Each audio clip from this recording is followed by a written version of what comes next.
Ils s'étaient vus répondre non. Leur réaction, en un mot, détermination. En octobre dernier, la Macédoine du Nord et l'Albanie essuient un sérieux revers. Une poignée de pays dont la France s'oppose au lancement des négociations d'adhésion pour ces deux pays des Balkans. Pourtant, les Européens ont reconnu que la Macédoine du Nord avait avancé. Le pays a notamment conclu un accord historique mettant fin à plusieurs décennies de différends avec la Grèce et conduisant à l'adoption du nom de Macédoine du Nord. Dans une interview Euronews, le ministre des Affaires étrangères nord-macédonien a déclaré être prêt à ce que l'un avance plus vite que l'autre. Je pense que le succès de l'un d'entre nous est une bonne nouvelle pour toute la région. En tant que bons voisins, nous pensons que l'Albanie devrait pouvoir entamer son voyage européen. Si c'est les deux, c'est encore mieux. Nous devons tous travailler à trouver un dénominateur commun.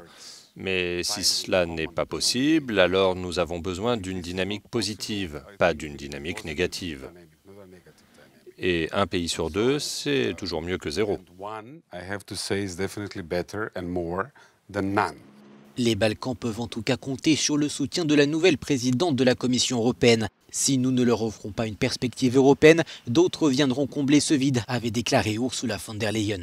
La Commission européenne, qui est d'ailleurs chargée de produire un document pour le début de l'année prochaine, dans le but de revoir le processus d'adhésion.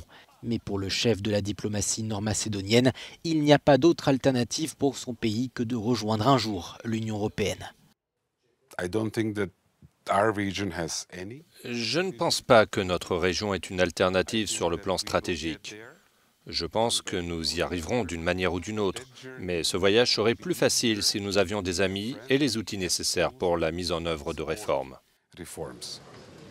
En octobre dernier, le Conseil européen a convenu de revenir sur cette question de l'élargissement avant le sommet Union européenne-Balkans occidentaux qui se tiendra à Zagreb en mai 2020.